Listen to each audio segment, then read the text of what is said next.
OPS December 15 அப்படின்னு ஒரு கெடு விதிச்சிருக்கிறாரு. அவருக்கே தான் கெடு விதிச்சுக்குவாரு. அன்புமணி ராமதாஸ் இந்த ரெண்டு பேர்த்துல யாராவது ஒருத்தராவது தாவேக்காக்கு வரக்கு வாய்ப்பு இருக்குங்களா சார்? இருக்கு, வாய்ப்பு இருக்கு. இப்ப தேமுதிக அவங்க நாங்க இருக்கிற கூட்டணி தான் வெற்றி பெற கூட்டணியில தான் நாங்க இருப்போம். விஜயகாந்திற்கு வரைக்கும் ஹீரோவா இருந்த அந்த கட்சி இன்னைக்கு காதல் பட கிளைமேக்ஸ் மாதிரி ஏதோ ஒன்று பேசிட்டு. இப்ப இந்த நிலைமை திமுக அல்வா சாப்பிட்ட மாதிரி தானே சார்? பிரியாணி சாப்பிட்டு அல்வா சாப்பிடுவாங்க. திமுக வெர்சஸ் தாவேக்கா அப்படின்னு இருமுனை போட்டி இதுதான் பெரிய அளவுல இருக்கும் அப்படின்னு. தாவேக்கா கட்சியே கிடையாது. அது சும்மா ரசிகர் மன்றத்துக்கு கூத்தடிக்கிறதுக்கு ரசிகர் மன்றம்.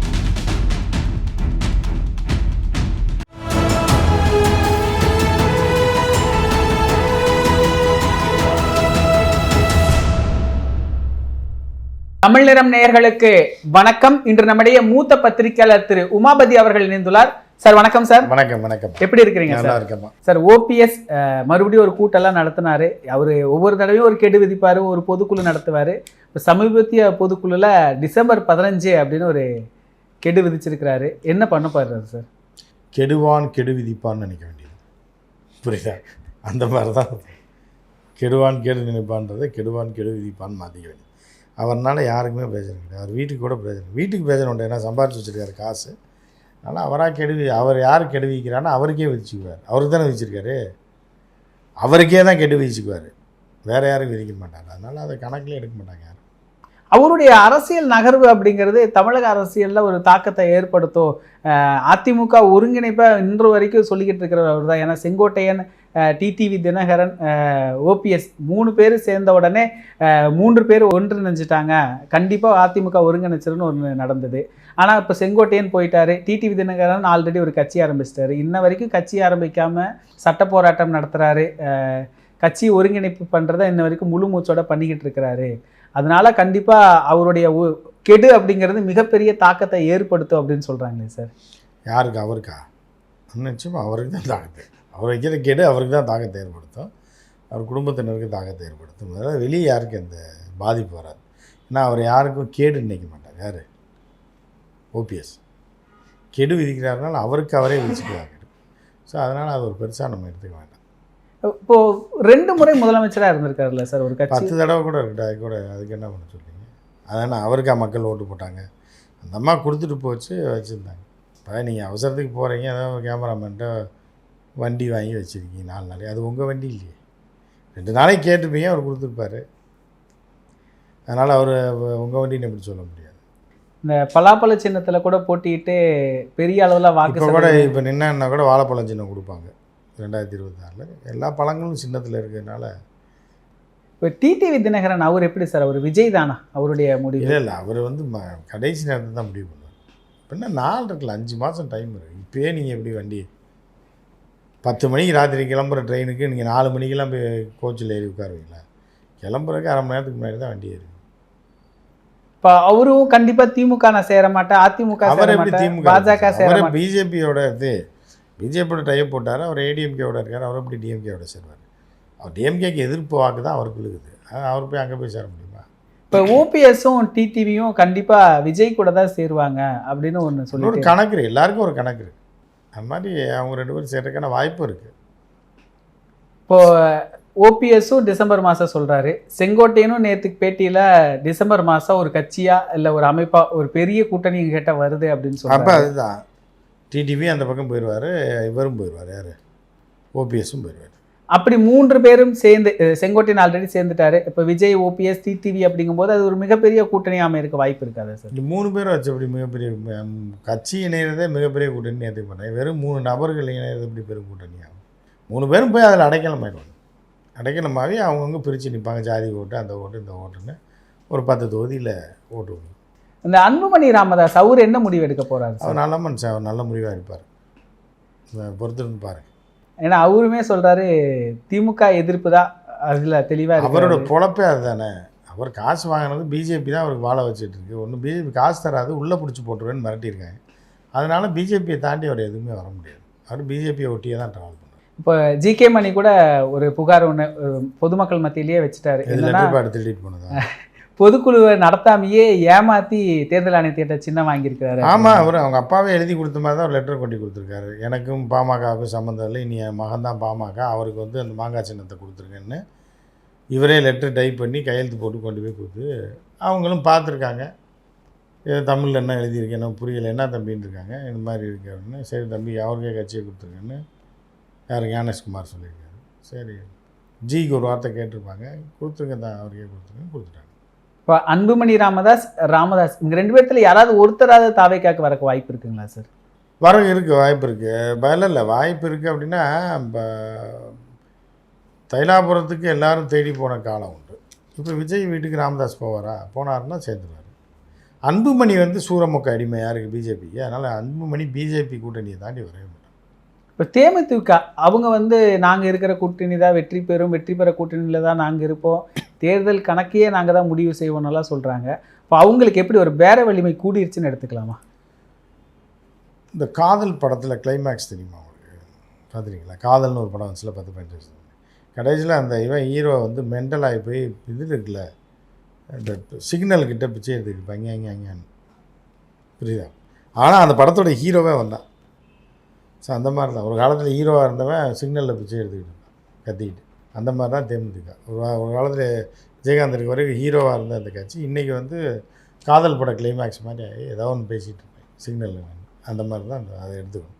இதில் அண்ணாமலை ரொம்ப சைலண்ட்டாக இருக்கிறாரு சார். மோடியெல்லாம் தலையை கொடுத்து தட்டி விட்டுட்டு போனார்.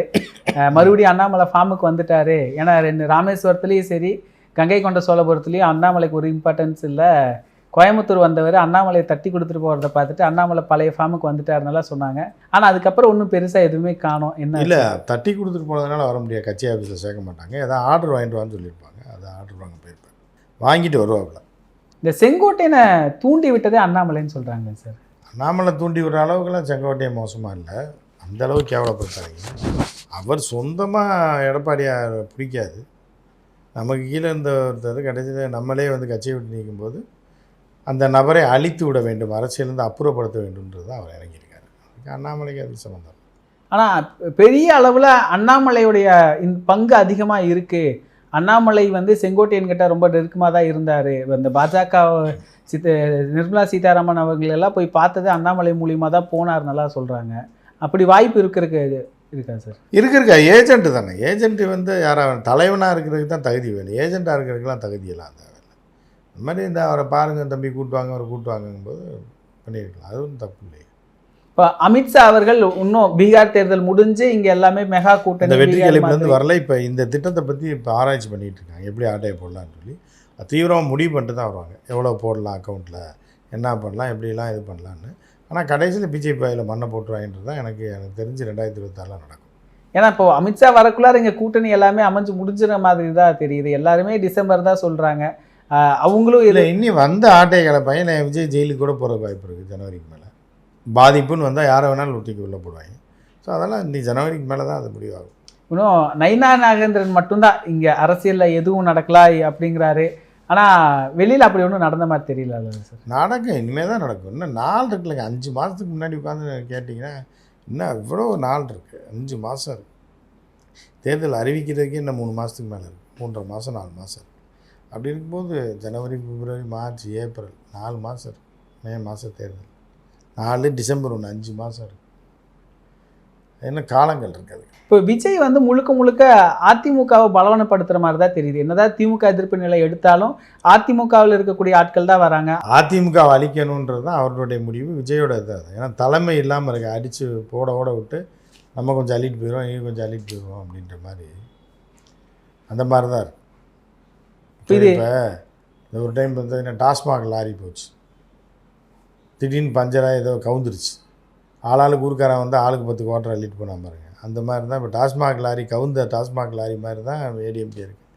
ஊருக்காரன் பூரா கிடைக்கிறது அள்ளிட்டு போகிற மாதிரி தான் இப்போ எல்லோரும் ஆளாளுக்கு பிச்சுட்டு போவாங்க. தினகரன் ஒரு பக்கம் பண்ணுவார், விஜய் கொஞ்சம் அள்ளிட்டு போயிடுவார் ஆளை வச்சு. என்ன அந்த அதிமுகவை அள்ளிட்டு போய் ஆட்டையை போடுறது தான் எல்லாரோடைய நோக்கம். ஏன்னா அதுதான் வீக்காக இருக்குது, தலைமை சரியில்லை, என்ன பண்ணுறதுன்னு தொண்டர்களும் அப்பாவி தொண்டர்களாக இருக்காங்க. அதை மொத்தமாக ஆட்டையை போடுறது தான் அவர்களுடைய திட்டம். இப்போ அடுத்து என்ன சார் நடக்கும்? இப்போ அதிமுகவில் பெரிய லிஸ்ட்டு விஜய் கூட சேர்றதுக்கு தயாராக இருக்குது, நிறைய பேர் ரெடியாக இருக்கிறாங்க. செங்கோட்டையன் அதை பிள்ளையார் சொல்லி போட்டு தொடங்கி வச்சிட்டாரு. அதை தான் எடப்பாடி அன்னைக்கே கணிச்சிட்டாரு, பிள்ளையார் சொல்லி போட்டாச்சு அப்படின்னு எல்லாம் சொல்கிறாங்களே. இல்லை, இப்போ 10 இளைஞர்கள் வரா ஒரு கட்சிக்கு அப்படின்னா பயன்படுத்தலை. இப்போ உங்களுக்கே இருக்கான், உங்கள்கிட்ட வந்து ஒரு 5 இளைஞர்கள் வேலை கேட்குறாங்கன்னா, சரி இந்த பையனை எடிட்டராக போடலாம், ஏதோ ஒன்று பண்ணிக்கலாம் அது பண்ணலாம். இப்போ 70 வயசு 80 வயசில் ஒரு 10 பேர் அனுபவசாலிகள் வராங்க, என்ன பண்ணுவீங்க நீங்கள் அவங்கள வச்சு? ஊருகாக கூட போட முடியாது. நீங்கள் தான் சோறு வாங்கி கொடுத்து கையை காலை பிடிச்சி மெதுவாக கூட்டி படி இறக்கி பச்சை ஏற்றி விடணும். அப்படி ஆள் நீங்கள் வச்சுருந்தாருன்னா வைக்கலன்னா அது உங்களுக்கு தான் படணும். ஸோ அதனால் வயதான ஆட்கள் பூரா வந்து சேருவாங்க. அவங்கள என்ன ஆவின் பால் வாங்க விடலாம், காலையில் பால் பேப்பர் வாங்கிட்டு வரலாம். அனுபவம் தானே சார் தாவேக்காக்கு? அதுதான் அனுபவம் தான். இப்போ ஏன் அனுபவம், சரி அனுபவம் முக்கியம்னா 58 வயசில் எதுக்கு கவர்மெண்ட்லேருந்து வெளியே அனுப்புகிறான்?